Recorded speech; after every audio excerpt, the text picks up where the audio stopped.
ಎಲ್ರಿಗೂ ನಮಸ್ಕಾರ. ಇಂದು ಕೂಡ ಸೋಲನ್ನು ಅನುಭವಿಸಿದೆ ಆರ್ ಸಿ ಬಿ. ಇದರೊಂದಿಗೆ ಹ್ಯಾಟ್ರಿಕ್ ಸೋಲನ್ನು ಕಂಡಿದೆ ಈ ಸೀಸನ್ನಲ್ಲಿ. ಅಲ್ಲ ಗುರು, ವಿರಾಟ್ ಕೊಹ್ಲಿ ಒಬ್ಬರೇ ಎಷ್ಟು ಅಂತ ಆಡ್ತಾರೆ, ಅವರಿಗೂ ಸಪೋರ್ಟ್ ಬೇಕು ತಾನೇ. ಒಬ್ಬರು ಆಡಲ್ಲ ಗುರು, ಕೊಹ್ಲಿ ಒಬ್ಬರನ್ನ ಬಿಟ್ಟರೆ. ಹೀಗೆ ಮಾಡಿದರೆ ಹೇಗೆ?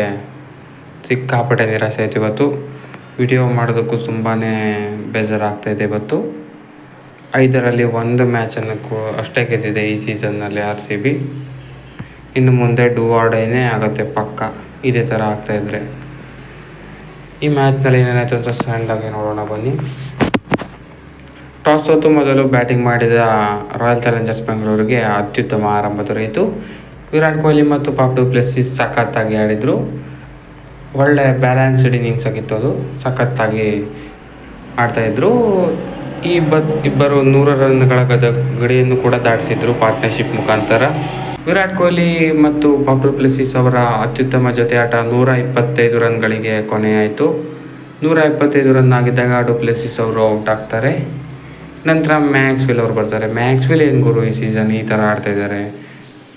ಸಖತ್ ಪವರ್ ಹಿಟ್ಟಿಂಗ್ ಎಬಿಲಿಟಿ ಇರೋ ಮ್ಯಾಕ್ಸ್ವೆಲ್ ಹೇಗೆ ಆಡಿದರೆ ಹೇಗೆ?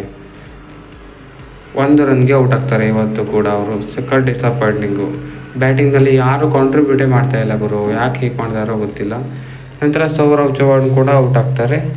ಕೊಹ್ಲಿ ಒಬ್ಬರೇ ಒಂದು ಕಡೆಯಿಂದ ಎಷ್ಟು ಅಂತ ಆಡ್ತಾರೆ. ಆದರೂ ಕೂಡ ವಿರಾಟ್ ಕೊಹ್ಲಿ ಅವರು ಸಖತ್ತಾಗಿ ಆಡಿ ಅತ್ಯುತ್ತಮ 100 ಗಳಿಸ್ತಾರೆ. ಆಚೆ ಕಡೆಯಿಂದ ಯಾವುದೇ ಸಪೋರ್ಟ್ ಇಲ್ಲದಿದ್ರೂ ಕೂಡ ಒಂದು ಕಡೆಯಲ್ಲಿ ನಿಂತು ಸ್ಟಾರ್ಟಿಂಗಿಂದ ಕೊನೆ ತನಕನೂ ಆಡಿ ಆರ್ ಸಿ ಬಿಯನ್ನು ಒಂದು 183 ರನ್ಗಳ ಅತ್ಯುತ್ತಮ ಮೊತ್ತವನ್ನು ಕಲೆ ಹಾಕಲು ನೆರವು ಮಾಡಿಕೊಡ್ತಾರೆ. ಈ 183 ರನ್ಗಳನ್ನು ಡಿಪೆಂಡ್ ಮಾಡ್ತಾರೆ ಅಂತ ನಾವು ಅಂದ್ಕೊಂಡಿದ್ವಿ. ಡಿಪೆಂಡ್ ಮಾಡ್ಬೋದು ಅಂತ ಕೂಡ ಹೇಳಿದರು ವಿರಾಟ್ ಕೊಹ್ಲಿ ಅವರು. ಆದರೂ ನಮ್ಮ ಬೌಲರ್ಸ್ ಗೊತ್ತಲ್ಲ. ಸ್ಟಾರ್ಟಿಂಗ್ನಲ್ಲಿ ಕೂಡ ನಮಗೆ ಒಳ್ಳೆ ಹೋಪ್ಸ್ ಕೊಟ್ಟಿದ್ದರು ರಾಜಸ್ಥಾನ್ ರಾಯಲ್ಸ್. ಯಶಸ್ವಿ ಜೈಸ್ವಾಲ್ ಅವರು ರಿಸ್ಟ್ ಆಫ್ ಪ್ಲೇ ಅವರಿಗೆ ಫಸ್ಟ್ ಓವರ್ನಲ್ಲೇ ಔಟ್ ಆಗಿಬಿಟ್ಟಿದ್ರು. ಇದರೊಂದಿಗೆ ಮತ್ತೊಮ್ಮೆ ನಮಗೆ ಹೋಪ್ಸ್ ಇತ್ತು ಇವತ್ತು ಡಿಫೆಂಡ್ ಮಾಡ್ಕೋಬೋದು ಅಂತ. ಅದಾದ ಬಳಿಕ ಮತ್ತೊಮ್ಮೆ ಕಳಪೆ ಪ್ರದರ್ಶನ ಮುಂದುವರಿಯಿತು. ಜಾಸ್ ಬಟ್ಲರ್ ಮತ್ತು ಸಂಜು ಸ್ಯಾಮ್ಸನ್ ಚಿಂದಿ ಪಾರ್ಟ್ನರ್ಶಿಪ್ ಮಾಡಿದರು. Virat Kohli Faf du Plessis 125 ರನ್ಗಳ ಪಾರ್ಟ್ನರ್ಶಿಪ್ ಮಾಡಿದರೆ, ಜಾಸ್ ಬಟ್ಲರ್ ಮತ್ತು ಸಂಜು ಸ್ಯಾಮ್ಸನ್ ಭರ್ಜರಿ 148 ರನ್ಗಳ ಪಾರ್ಟ್ನರ್ಶಿಪ್ ಮಾಡಿದರು. ಇವರ ಪಾರ್ಟ್ನರ್ಶಿಪ್ಪೇ ಅವರಿಗೆ ವಿನ್ ಆಗಲು ಮೇನ್ ರೀಸನ್ ಆಯಿತು. ಸಂಜು ಸ್ಯಾಮ್ಸನ್ ಅದಾದ ಬಳಿಕ 69 ರನ್ ಗಳಿಸಿ ಔಟ್ ಆಗ್ತಾರೆ. ಕೊನೆಯಲ್ಲಿ 1-2 ವಿಕೆಟ್ ತೆಗಿತಾರೆ ಆರ್ ಸಿ ಬಿ. ಕೊನೆಯಲ್ಲಿ ತೆಗೆದೇನು ಪ್ರಯೋಜನ, ಸ್ಟಾರ್ಟಿಂಗಲ್ಲಿ ತೆಗೆದಿದ್ದರೆ. ಆಲ್ಮೋಸ್ಟ್ 150 ದಾಟ್ ಆಗಿತ್ತು ಆಲ್ರೆಡಿ. 85% ಮ್ಯಾಚ್ ಮುಗಿದ ಮೇಲೆ ವಿಕೆಟ್ ತೆಗೆಯೋಕ್ಕೆ ಸ್ಟಾರ್ಟ್ ಮಾಡಿದರು. ಅದರಿಂದ ಏನು ಯೂಸ್ ಇದೆ? ತೆಗೆದರೆ ಸ್ಟಾರ್ಟಿಂಗ್ನಲ್ಲೇ ತೆಗಿಬೇಕಿತ್ತು. ಕೊನೆಯಲ್ಲಿ ಸ್ವಲ್ಪ ಚೆನ್ನಾಗಿಯೇ ಬೌಲಿಂಗ್ ಮಾಡಿದ್ರು ಅಂತಲೇ ಹೇಳ್ಬೋದು. ಕೊನೆಯಲ್ಲಿ ಬೌಲ್ ಮಾಡಿದರೆ ಏನು ಪ್ರಯೋಜನ ಇದೆ?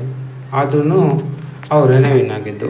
ಜಾಸ್ ಬಟ್ಲರ್ ಕೊನೆಯ 1 ರನ್ ಬೇಕಾದಾಗ 6 ಹೊಡೆಯುವ ಮೂಲಕ ತಮ್ಮ 100 ಪೂರ್ಣಗೊಳಿಸ್ತಾರೆ.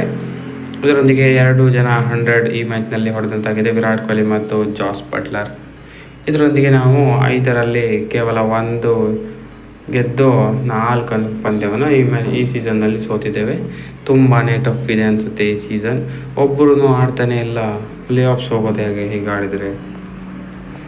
ಮುಂದಿನ ಪಂದ್ಯದಲ್ಲಿ ಖಂಡಿತವಾಗ್ಲೂ ಕೊಹ್ಲಿ ಒಬ್ಬರೇ ಆಡಿದರೆ ವಿನ್ ಆಗೋದಕ್ಕೆ ಆಗಲ್ಲ. ಎಲ್ಲರೂ ಆಡಬೇಕಾಗತ್ತೆ.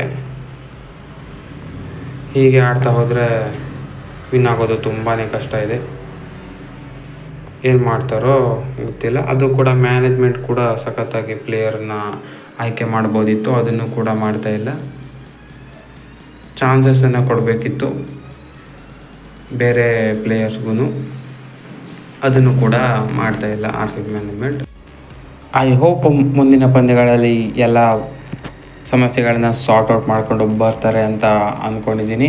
ಮುಂದಿನ ಪಂದ್ಯ ಇರೋದು ಮುಂಬೈ ಇಂಡಿಯನ್ಸ್ ಜೊತೆಗೆ. ಆ ಮ್ಯಾಚ್ನಲ್ಲಿ ಸಖತ್ತಾಗಿ ಪರ್ಫಾರ್ಮ್ ಮಾಡಿ ಗೆದ್ದರೆ ನಮಗೆ ಅದೇ ಸಂತೋಷ. ಆರ್ ಸಿ ಬಿ ಫ್ಯಾನ್ಸ್ ಕೇಳ್ಕೊಳ್ಳೋದು ಅಷ್ಟೇ. ನೋಡೋಣ ಏನಾಗುತ್ತೆ ಅಂತ. ಗೆದ್ದರೆ ನಮಗೆ ಸಿಕ್ಕಾಪಟ್ಟೆ ಖುಷಿಯಾಗುತ್ತೆ. ಯಾಕಂದರೆ ಈಗ ಹ್ಯಾಟ್ರಿಕ್ ಸೋಲಿನಿಂದ ನಮಗೆ ತುಂಬಾ ಬೇಸರ ಉಂಟಾಗಿದೆ. ಈ ಥರ ಪರ್ಫಾರ್ಮೆನ್ಸ್ ಕೂಡ ನಮಗೆ ಸಿಕ್ಕಾಪಟ್ಟೆ ಬೇಸರ ಉಂಟು ಮಾಡ್ತಾಯಿದೆ. ವಿರಾಟ್ ಕೊಹ್ಲಿ ಬಿಟ್ಟು ಬೇರೆ ಎಲ್ಲ ಪ್ಲೇಯರ್ಸ್ಗೂ ಕೂಡ ಪರ್ಫಾರ್ಮೆನ್ಸ್ ಕೊಡಲಿ ಅಂತ ನಾವು ಆಶಿಸೋಣ. ಇದಾಗಿತ್ತು ವಿಡಿಯೋ. ಹೆಚ್ಚಿನ ವಿಡಿಯೋಗಾಗಿ ದಯವಿಟ್ಟು ಸಬ್ಸ್ಕ್ರೈಬ್ ಮಾಡಿ sports in Kannada channel. Thank you.